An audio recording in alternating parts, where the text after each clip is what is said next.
NFL Week 11 is almost in the books, and we're celebrating our near wins and unfortunate losses for our fancy rosters. But Ed, as always, it's time to celebrate our fancy zeros. But first, it's time for our Fantasy Heroes. Look like a vet as he combined with Bryce Young for his first ever 30-plus fantasy score. Make no mistake, McMillan and the Panthers are in the playoff hunt. You committed a cardinal sin if you left Michael Wilson on your bench. His highest ever fantasy score with an insane 15 receptions and 185 receiving yards. Bigfoot and the rest of the Henderson family will be bursting with pride as Trayvon produced a 3-touchdown performance. Things looking even more rosy as there's Bengals next week. Sean took it into the Bills defense as he outscored his total fantasy score from the first 10 matches in just 1 week 11 matchup. Delicious. You'd have to be very old to remember a better performance from a Panthers QB as Bryce Young set a franchise record with a mammoth 448 passing yards in week 11. Another 40-plus score? You've got to be joshing me. Allen and the Bills offense combined for 6 touchdowns. Without the 2 interceptions, we'd be looking at something very special.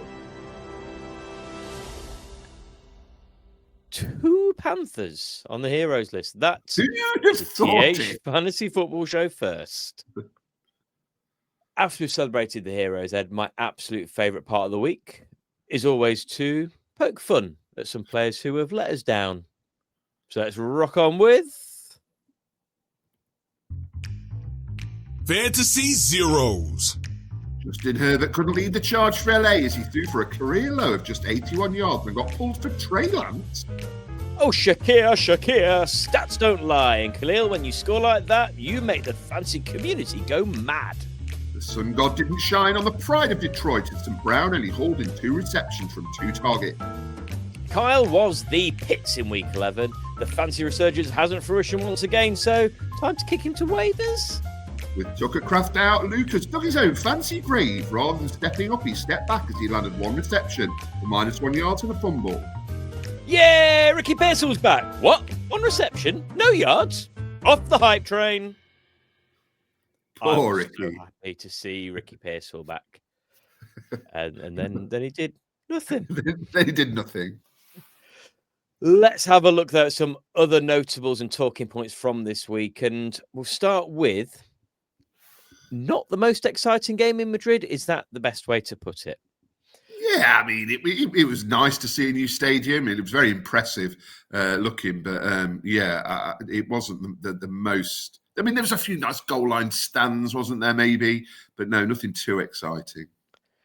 Outside of A-Chan and Deebo Samuel, everyone let you down, particularly Tua, 6.84 fancy points. I said I wasn't very much in on that as a streaming option, but when times are hard, you may well have had to play him this week. Riley Patterson, the Dolphins kicker, scored 11 fancy points, making the 4th highest fancy contributor in this game. That tells you everything. Yeah, that if you were relying on that match, then potentially your week 11 got off to a tricky start. Did anyone else have an off weekend? Anyone you want to talk about that was really disappointing? I mean, I've got to mention it. It was a horrible week for Jamar Chase. It was a pretty bad week for some of the big receivers. I think in our money league, I don't know how, but you've got Jamar Chase, Amon-Ra, and JSN, and I've beaten you this week. I looked at that lineup and I thought, well, that's curtains. I'm not going to win this week. I've got to get that in, that I've managed to win that game. But yeah, back to Chase, a horrible week with him for him. His lowest score since week 1 against the Browns. Just 3 receptions from 10 targets is about as bad as it gets from such an elite receiver. I mean, to be fair to him, Flacco looked nowhere near his best, and he's clearly trying to play through that shoulder injury. And I think that was part of the interception that he threw as well.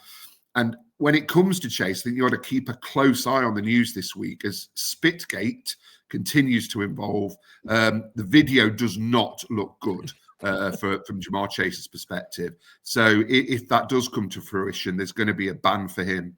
And as I say, the evidence doesn't look good. So keep an eye on that.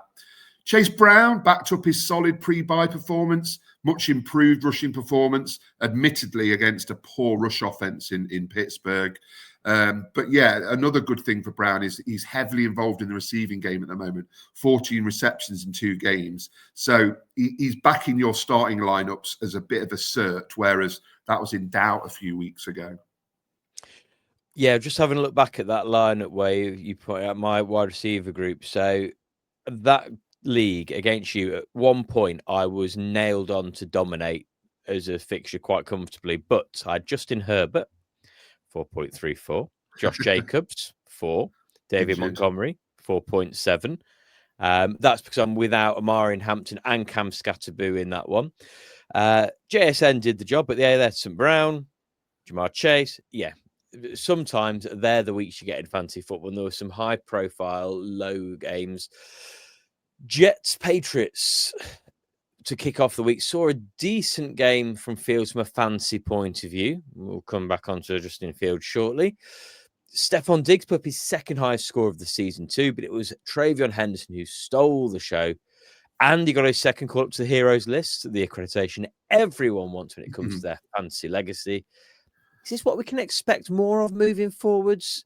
It would seem that he's just hit stride. And we said a number of weeks ago not to worry about those slow starts. A number of players we saw it. I then saw someone say it felt a little bit like Jahmyr Gibbs' rookie season, where it wasn't quite well, better than Henderson was, but didn't look quite the same. And it seems to be that he's just found his groove and he's hopefully going to crack on.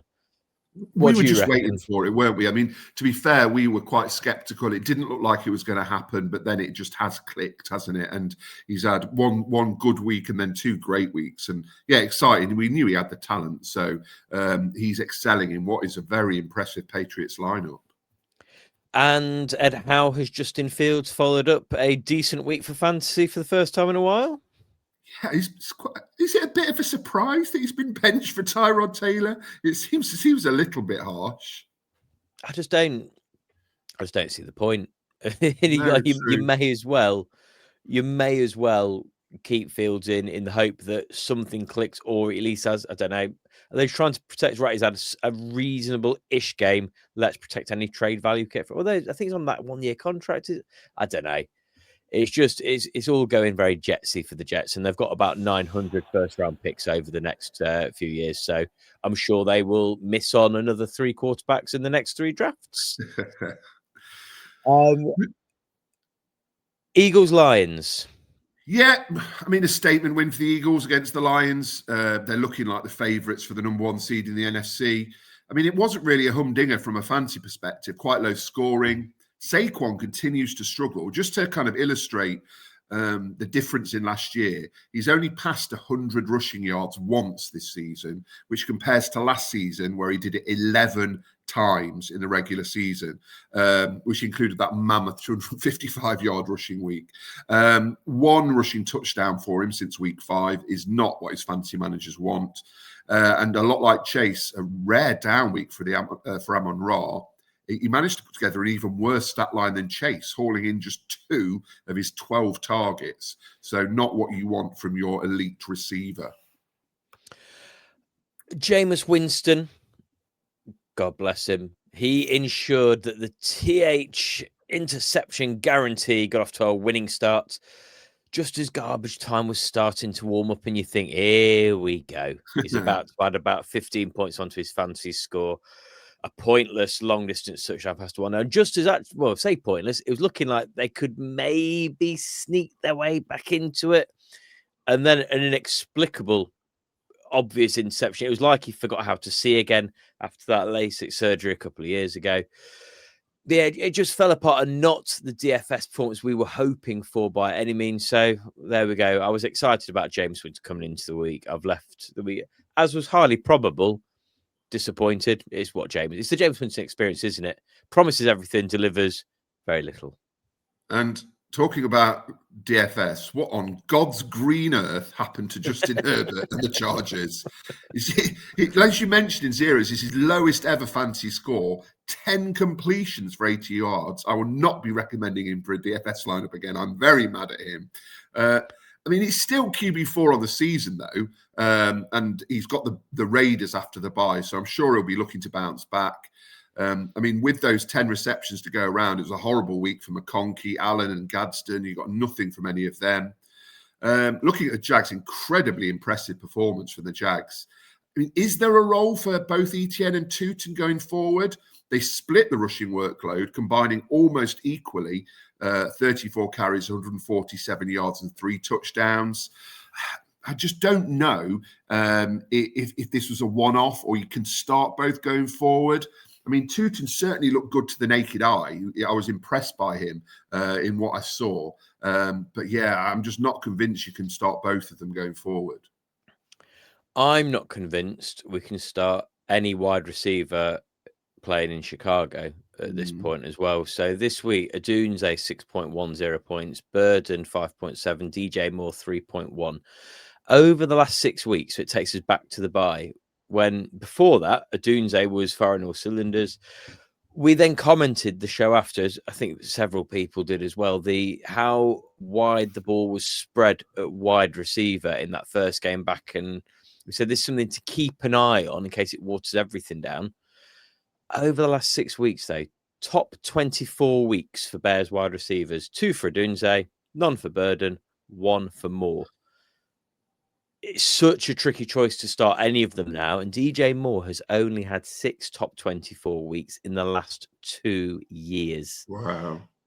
So I think it's still been started about 35% of leagues. Think that's name value. That is pure. As DJ Moore will do something soon. It is a worry there from a fantasy point of view. So yeah, that is quite a tricky one to watch. And I think I would, if I had Adunze or Moore, would be looking elsewhere. And we can kind of put a pause on the Luther Burden fantasy relevance till year 2 at least, I think. But yeah, a player worth keeping an eye on next year. Let's have a look at the 49ers then. Big weeks for big players. CMC and George Kittle put in a couple of huge performances. CMC, he's been absolutely relentless this year. And his RB1 is ridiculously impressive when you consider the sort of stats that JT has been putting up for the Colts this season. And Kittle back-to-back big weeks for him. In the last 2 weeks, his stat line is insane. 15 targets, 15 receptions for 151 yards and 3 touchdowns. He's looked great since being activated from injured reserve. Brock Purdy came back in and did what he has always done, which is make the most of his weapons. QB5 on the week so far in what's been a disappointing week for quarterbacks overall. And for the Cardinals, you've got to mention Trey McBride. Keeps on racking up the big scores. He's tight end 1 by an absolute country mile. Travis Kelce is tight end 2, and he's nearly 50 points behind him. So McBride has proved to be that fantasy monster that many thought he would be at the start of the season. I was just looking now. So CMC as RB1 has only surpassed 100 yards twice in games so far this season. But that's 74 receptions.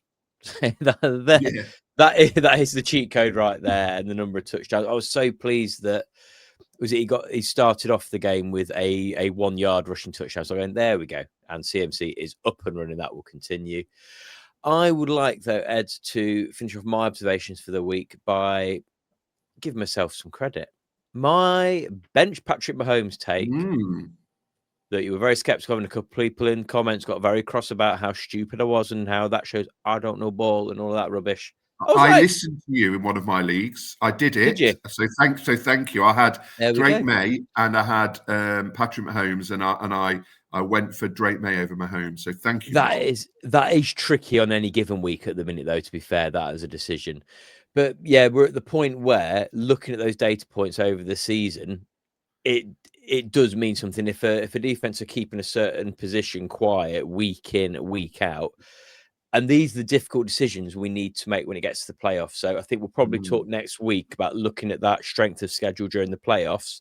You may need to make some tricky decisions now to start preparing for benching 1 or 2 players that have got you this far, but you just know are going to have that tricky run moving on. I think we had this with, I think, different a couple of years ago. The Cowboys defense had been lights out week in, week out, and got people to the playoffs with big scores.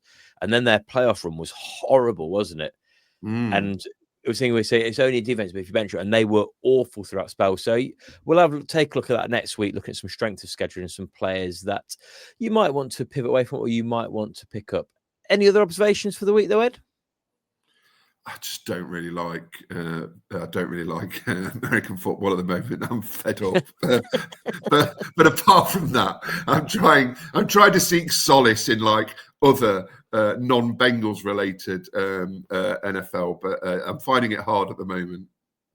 It was an interesting one. Steelers Bengals. The Steelers weren't great by any stretch of the imagination. No, It was. I nearly messed you one point. And I thought I wouldn't do, but there's a couple times where I just sort of going, "Is that really what's just like a Flacco interception was bizarre?" Like, it was such a bizarre interception, and I thought, it looked even for a while, but they pulled away in the final stretch as we just kind of fell apart, really. And if the offense doesn't click as it didn't really yesterday, then the Bengals have got absolutely no chance because they're always going to give up big points. If you'd like to hear every single week about how rubbish the Cincinnati Bengals defense are, then please do give us a subscribe, a like, and a share. But Ed, as always, it's time to look at some waivers, and we've got a few selections that at this time of the season, it is always not high risk, you're only given a bench spot, but always unlikely they will pay off. But one or two players have certainly made a case that they could add value. And we always get a player or two at this stage of the season that does nothing all year and then helps teams significantly in those playoffs. Could we have one of those to go through today? I mean, possibly. Emmanuel Wilson's first up. I don't think he would fall into that category unless, Josh Jacobs' injury is a serious one. He's only 13% rostered at the moment, understandably. And he deputised well for Josh Jacobs, who left the game with that knee injury. And obviously, Wilson only becomes fantasy relevant if Jacobs misses time. So it's one to keep an eye on. If we get any news on Jacobs, and at the time of recording, we haven't had any significant news. But if he heads to injured reserve, for example, then you get Wilson straight into your lineups potentially, because he instantly becomes RB1 in Green Bay, who are a team who are challenging. But he's someone I'd be wary of wasting much fab on until we know what's happening with Josh Jacobs. And Sean Tucker, there's a similar kind of story to that. So started in 10% of leagues this week. Well done to those of you who did. It wasn't just the 3 touchdowns, though. So 19 carries for 106 yards, 2 receptions for 34 yards. It shows he's earned a role in Irving's absence and definitely devalues Rashad White. At the time of recording, Irving is still not certified 12. Apparently, he's going to be ramped up a little bit in practice this week, but we shall see. He is a solid option to pick up in case Irving does miss time. But beware, Tampa Bay next week do have the Rams, who have been very good against the run throughout the season. So, same with everyone. There's a health warning attached to all of them. Michael Wilson next. So, 39% roster, so a little bit higher. Spoiler alert. He's not going to get 18 targets every week. I'm going to go on record. Maybe not ever again in his career. Probably not. 15 receptions for 185 yards gave him a mega stat line, though, even with no touchdowns. Wilson's a player we've liked over the last couple of years since he entered the league, but has just never pulled it all together. This week, yes, Harrison was out. Yes, Zay Jones was out. Yes, Arizona were chasing the game pretty much immediately, but he still had to catch 15 of those 18 targets. He still had to put the yards up as well. So for me, I mean, Marvin Harrison Jr. apparently was it appendicitis? I mean, if he's going to miss a little bit more time, Michael Wilson is a must-add really this week when he's shown what he can do with the workload. A player whose stat line doesn't necessarily back up his position on this screen is Brock Wright. So 11% rostered. And why add a player who converted 7 targets for 2 receptions and 8 yards? Because Sam Laporta is on IR. And Wright got those 7 targets. So the Lions had a shocker against Philly. We've discussed that already. I mean, if Amon-Ra St. Brown isn't going to catch all the passes that went his way, we can't really be too harsh on Brock Wright for not kind of converting his first big opportunity. this is one where I think you need to chase the opportunity and the targets, not the performance that we saw this week, especially as Detroit have coming up, the Giants, the Packers, and the Cowboys. That is the run Brock Wright is going to be in the team. So that could be the sort of pickup that might do you a job at tight end, especially if you're without Laporta or you're streaming your tight ends week in, week out. I imagine he's going to be someone who's going to have streaming tight end options on Friday's show as well. Sneak preview there. Moving to the man in the middle. Good luck if you recognise him. 0% roster. Now, be honest. Had you heard of Terrell Shavers before this week? I'm going to be honest. I hadn't heard of him. And he's currently sitting wide receiver 9 on the week. But I think that's probably as good as it gets. I mean, the best I could say about this is maybe he's a flex play if Keon Coleman remains sidelined. He's obviously available if you desperately need in pretty much every single league. But I don't think he's somebody who you need to go out and waste much fab on. Finishing off on the waiver wire, Zonovan Knight, the running back in Arizona, 27% rostered. Now, the RB situation in Arizona has been very murky since Connor went down for the season and Trey Benson was placed on IR.